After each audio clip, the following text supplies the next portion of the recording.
സംഘകാലഘട്ടത്തിൽ സ്ത്രീ സാക്ഷരത വളരെ ഉയർന്നതായിരുന്നു. ഈ ഉയർന്ന സാക്ഷരത പല പ്രമുഖരായ കവയത്രികളെയും സംഭാവന ചെയ്തു. സംഘകാലത്തെ ഏറ്റവും പ്രശസ്തയായ കവയത്രി ഔവ്വയാറായിരുന്നു. AD 500 അവർ ജീവിച്ചിരുന്നത്.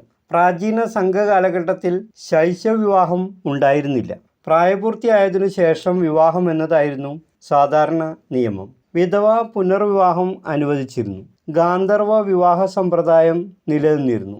സ്വന്തം ജീവിത പങ്കാളികളെ തിരഞ്ഞെടുക്കുന്ന കാര്യത്തിൽ പെൺകുട്ടികളുടെ സമ്മതം വേണമായിരുന്നു, അല്ലെങ്കിൽ അത് സമ്മതം ചോദിച്ചിരുന്നു. തങ്ങളുടെ സമ്മതമില്ലാതെ രക്ഷിതാക്കൾ ഉറപ്പിക്കുന്ന വിവാഹത്തിന് പെൺകുട്ടികൾ തയ്യാറാകുമായിരുന്നില്ല എന്ന് പല സംഘകൃതികളിലും പരാമർശമുണ്ട്. ഇക്കാലത്ത് സ്ത്രീകൾ തങ്ങൾക്ക് ഇഷ്ടപ്പെട്ട തൊഴിൽ തിരഞ്ഞെടുക്കാനുള്ള സ്വാതന്ത്ര്യം അനുഭവിച്ചിരുന്നു. സ്ത്രീകളിൽ കൂടുതൽ പേരും വസ്ത്രങ്ങൾ നെയ്യുക, തുന്നൽ ജോലിയിൽ ഏർപ്പെടുക എന്നിങ്ങനെയുള്ള ചെറിയ ചെറിയ ജോലികളിലാണ് ഏർപ്പെട്ടിരുന്നത്. അതുപോലെ തന്നെ മത്സ്യം, ഉപ്പ് എന്നിവ വിൽപ്പന നടത്തിയിരുന്നു. ഗാർഹിക ജോലിക്കാരായും കടകളിലെ ജോലിക്കാരായും ഗാർഡൻ തയ്യാറാക്കുന്ന ജോലികളിലും വയലിലെ ജോലികളിലും സ്ത്രീകൾ ഏർപ്പെട്ടിരുന്നു. സ്ത്രീകൾ ധാരാളം ആഭരണങ്ങൾ ഉപയോഗിച്ചിരുന്നു. താലി, പുലിവാൽ താലി, ഐഡം പടത്താലി, നൂൽ, പൊൽക്കാലം, പൊൻകാശ്, തോടൈ, നെറ്റിപ്പട്ടം, മധുരം,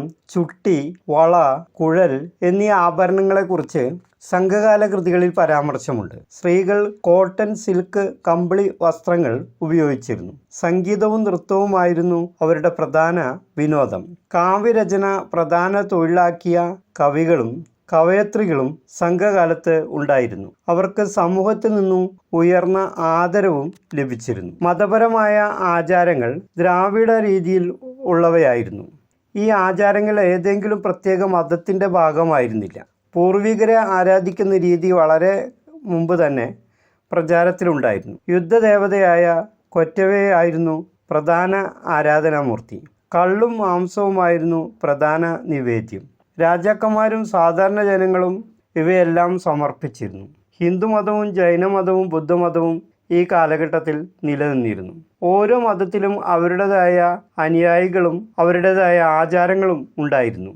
മുരുകൻ, ഇന്ദ്രൻ, വരുണൻ എന്നിവരെ ആരാധിച്ചിരുന്നതായി ധാരാളം കൃതികളിൽ പരാമർശമുണ്ട്. AD 5-ാം നൂറ്റാണ്ട് മുതൽ ആര്യ സംസ്കാരം കേരളീയ സമൂഹത്തിൽ കൂടുതൽ ഭാഗത്തും വ്യാപിക്കാൻ തുടങ്ങി. സംഘകൃതികൾ സൂചിപ്പിക്കുന്നത് ആദ്യ നൂറ്റാണ്ടുകളിൽ കേരളീയർ ഉയർന്ന സാമ്പത്തിക അഭിവൃദ്ധി അനുഭവിച്ചിരുന്നു എന്നാണ്. ജനങ്ങളുടെ പ്രധാന തൊഴിൽ കൃഷിയായിരുന്നു.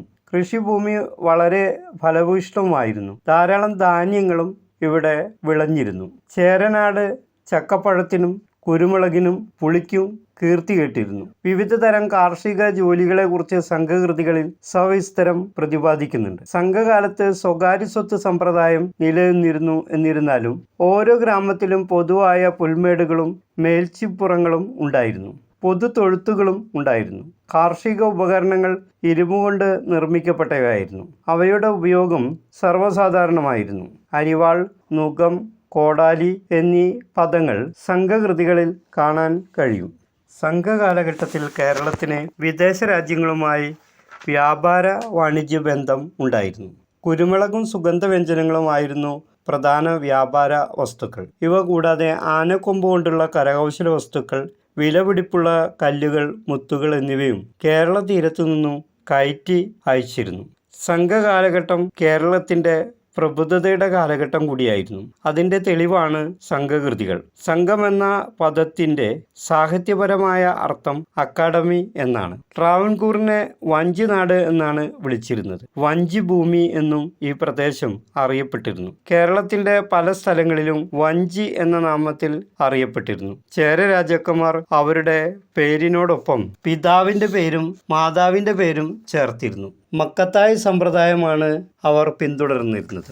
വിധവകളായ രാജ്ഞിമാർ സതി അനുഷ്ഠിച്ചിരുന്നു. മുഖാഭരണം ധരിക്കുന്ന സമ്പ്രദായം ഉണ്ടായിരുന്നില്ല. സംഘകാലത്ത് ധാരാളം സ്ത്രീ കവയത്രികൾ ഉണ്ടായിരുന്നു. ശൈശവവിവാഹം ഉണ്ടായിരുന്നില്ല. വിധവ പുനർവിവാഹം അനുവദിക്കപ്പെട്ടിരുന്നു. ഗാന്ധർവ വിവാഹ സമ്പ്രദായം സർവ്വസാധാരണമായിരുന്നു. പ്രണയ നൈരാശ്യം മൂലമുള്ള ആത്മഹത്യകളും ധാരാളമായി നടന്നിരുന്നു. ഏകപത്നി സമ്പ്രദായമായിരുന്നു പൊതുവെ സമൂഹം അംഗീകരിച്ചിരുന്നത്. താലികെട്ട് സമ്പ്രദായം സംഘകാലത്ത് ഉണ്ടായിരുന്നില്ല. സാധാരണ ജനങ്ങൾ ബഹുഭാര്യത്വം ഇഷ്ടപ്പെട്ടിരുന്നില്ല. അയിത്തം, തൊട്ടുകൂടായ്മ എന്നിവയൊന്നും തന്നെ സമൂഹത്തിൽ ഉണ്ടായിരുന്നില്ല. ബ്രാഹ്മണരെ പോലെ തന്നെ പാണരും പറയരും രാജാവിൻ്റെ ആദരവ് നേടിയിരുന്നു. മീനും മാംസവും കൂട്ടിയുള്ള ചോറ് ആയിരുന്നു ജനങ്ങളുടെ ഇഷ്ടഭക്ഷണം.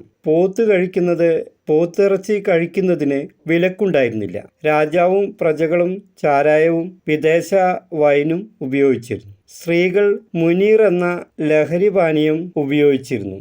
നെല്ലുകൊണ്ടുണ്ടാക്കുന്ന വൈനും ഏറെ പ്രശസ്തമായിരുന്നു. മുണ്ട ദ്രവീഡിയൻ ചേരന്മാർ അവരുടെ പരമ്പരാഗത ഭക്ഷണപാനീയങ്ങൾ, അതിൻ്റെതായ ശീലങ്ങൾ പിന്തുടർന്നു. ഭൂരിപക്ഷം വരുന്ന ചേരന്മാർ വേദബ്രാഹ്മണ ഹിന്ദുക്കളായിരുന്നില്ല. മുണ്ടദ്രാവിഡരുടെ ഇടയിൽ ബുദ്ധമതം ഉദയം ചെയ്തിരുന്നു. ചേരന്മാർ ബുദ്ധമതമാണ് പിന്തുടർന്നിരുന്നത്. ജൈനമതത്തിനും ഇക്കാലത്ത് ധാരാളം അനുയായികൾ ഉണ്ടായിരുന്നു. കേരളത്തിലും ദക്ഷിണേന്ത്യൻ ചരിത്രത്തിലും സംഘാനന്തര കാലഘട്ടം ഇരുണ്ട യുഗമായിരുന്നു എന്നാണ് വിശേഷിപ്പിക്കപ്പെടുന്നത്. ഈ കാലഘട്ടം ബുദ്ധമതത്തിൻ്റെ ക്ഷയത്തിൻ്റെ കൂടി കാലഘട്ടമായിരുന്നു. ബുദ്ധമതം ഏതാണ്ട് അപ്രസക്തമായി മാറി. ചേരന്മാർ, പെരുമാൾ, കുലശേഖര ആൾവാർ എന്നിവരായിരുന്നു ഈ കാലഘട്ടത്തിലെ പ്രധാന ഭരണാധികാരികൾ. അദ്വൈത തത്വചിന്തയുടെ പ്രചാരകനായ ആദിശങ്കരൻ ജീവിച്ചിരുന്നതും ഈ കാലഘട്ടത്തിലാണ്. ഇനി നമുക്ക് പഠിക്കേണ്ടത് tradition of Buddhism and Jainism, emergence of Brahmanical influence തുടങ്ങിയ സങ്കല്പങ്ങളെക്കുറിച്ചാണ്. പ്രാചീന കാലം മുതൽ തന്നെ കേരളം മതങ്ങളുടെ ഒരു കേന്ദ്രമായിരുന്നു. ദ്രാവിഡ ആചാരങ്ങളോടൊപ്പം തന്നെ ബുദ്ധമതവും ജൈനമതവും പ്രാദേശിക തദ്ദേശീയ മതങ്ങളുമായി വലിയ ബന്ധം ഉണ്ടായിരുന്നു. ദ്രവിഡരുടെ മത ആചാരങ്ങൾക്ക് ഏതെങ്കിലും ഒരു പ്രത്യേക മതവുമായോ തത്വചിന്താപരമായോ ബന്ധമുണ്ടായിരുന്നില്ല. അവരുടെ ജീവിതം പ്രാകൃത ആചാരങ്ങളുടെ ഒരു മിശ്രിതമായിരുന്നു. ജനങ്ങൾ അവരുടെ കുലദൈവങ്ങളെ ആരാധിച്ചിരുന്നു. കൂടാതെ നിരവധി ആത്മാക്കളെയും ആരാധിച്ചിരുന്നു. നദികൾ, വൃക്ഷങ്ങൾ, കുന്നുകൾ എന്നിവയെല്ലാം ആരാധിക്കപ്പെട്ടു. ഇതുകൂടാതെ പ്രാദേശികമായ ആരാധനാമൂർത്തികളും ഉണ്ടായിരുന്നു. അവർ പുരുഷ ദൈവങ്ങളെയും അമ്മ ദൈവങ്ങളെയും ആരാധിച്ചിരുന്നു. ദൈവത്തിനുള്ള വഴിപാടുകൾ ഒപ്പം നൃത്തവും സംഗീതവും ഉണ്ടായിരുന്നു. ദ്രാവിഡർ അവരുടെ പൂർവ്വപിതാക്കന്മാരെ ആരാധിച്ചിരുന്നു. അതുപോലെ തന്നെ വീരാരാധനയും ഉണ്ടായിരുന്നു. ഇതിൻ്റെ ഭാഗമായി വീരക്കല്ലുകൾ സ്ഥാപിക്കപ്പെട്ടിരുന്നു. അവയും ആരാധിക്കപ്പെട്ടിരുന്നു. ആൽവൃക്ഷങ്ങളെ ആരാധിച്ചിരുന്നു. സംഘകാല കേരളത്തിൽ നാഗാരാധന നിലനിന്നിരുന്നതായി കരുതാവുന്ന തെളിവുകളൊന്നും തന്നെ ഇല്ല. അതുകൊണ്ട് തന്നെ ഇക്കാലത്ത് നാഗാരാധന ഉണ്ടായിരുന്നില്ല എന്ന് പറയാം. ചരിത്രപരമായ തെളിവുകൾ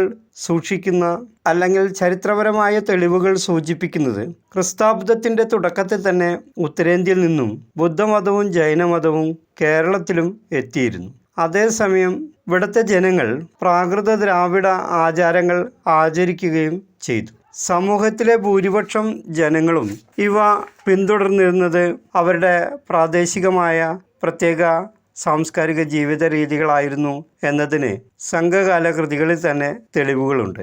പ്രാചീന ഇന്ത്യയിലെ 2 മതങ്ങളാണ് ബുദ്ധമതവും ജൈനമതവും. ഈ 2 മതങ്ങളും ഉദയം ചെയ്യുകയും ഇന്ത്യയുടെ വിവിധ ഭാഗങ്ങളിലേക്ക് പ്രചരിക്കുകയും ചെയ്തു. കൂടാതെ ഇന്ത്യക്ക് പുറത്ത് വിദേശ രാജ്യങ്ങളിലേക്കും ഈ 2 മതങ്ങൾ വ്യാപിച്ചു. ഇന്ത്യയുടെ മറ്റു ഭാഗങ്ങളുമായി താരതമ്യം ചെയ്യുമ്പോൾ ഈ 2 മതത്തിനും ദക്ഷിണേന്ത്യയിൽ ആഴത്തിലുള്ള വേരുകൾ ഉണ്ടായിരുന്നു. പ്രത്യേകിച്ച് കേരളത്തിൽ ഈ 2 മതങ്ങൾക്ക്, അതായത് ബുദ്ധമതത്തിനും ജൈനമതത്തിനും നല്ല സ്വാധീനമുണ്ടായിരുന്നു. എന്നാൽ ബ്രാഹ്മണിക്കൽ ഹിന്ദുമതത്തിൻ്റെ ഉദയത്തോടെ ഈ പ്രദേശങ്ങളിലെല്ലാം ബുദ്ധമതത്തിൻ്റെയും ജൈനമതത്തിൻ്റെയും പ്രാധാന്യം നഷ്ടപ്പെടുകയും ക്രമേണ അതിൻ്റെ പൂർണ്ണമായ ക്ഷയം സംഭവിക്കുകയും ചെയ്തു. ഇപ്പോൾ ഹിന്ദുമതത്തിൻ്റെ പുനരുദ്ധാരണത്തോടുകൂടി കേരളത്തിൽ ബുദ്ധമതവും ജൈനമതവും പൂർണ്ണമായും തകർന്നുപോയി. കേരളത്തിൽ ആദ്യമെത്തിയ പ്രാദേശിക മതം ജൈനമതമായിരുന്നു. BC 3-ാം നൂറ്റാണ്ടോടെ ജൈനമതം കേരളത്തിലെത്തി എന്ന് വിശ്വസിക്കപ്പെടുന്നു. BC 321-നും 297-നും ഇടയിലുള്ള കാലഘട്ടത്തിൽ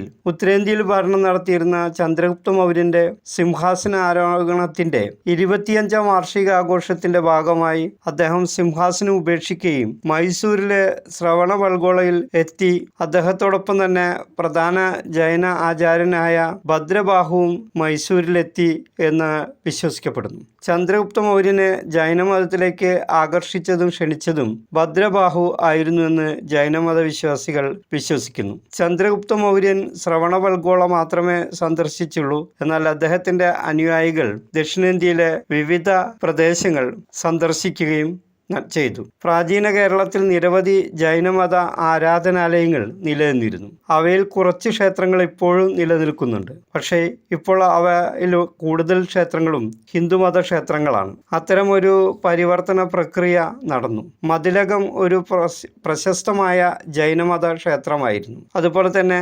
ഇരിങ്ങാലക്കുടയിലെ കൂടൽമാണിക്യ ക്ഷേത്രം ഒരു ജൈനമത ക്ഷേത്രമായിരുന്നു. പിന്നീട് അത് ഒരു ഹിന്ദു ക്ഷേത്രമായി പരിവർത്തനം ചെയ്യപ്പെട്ടു.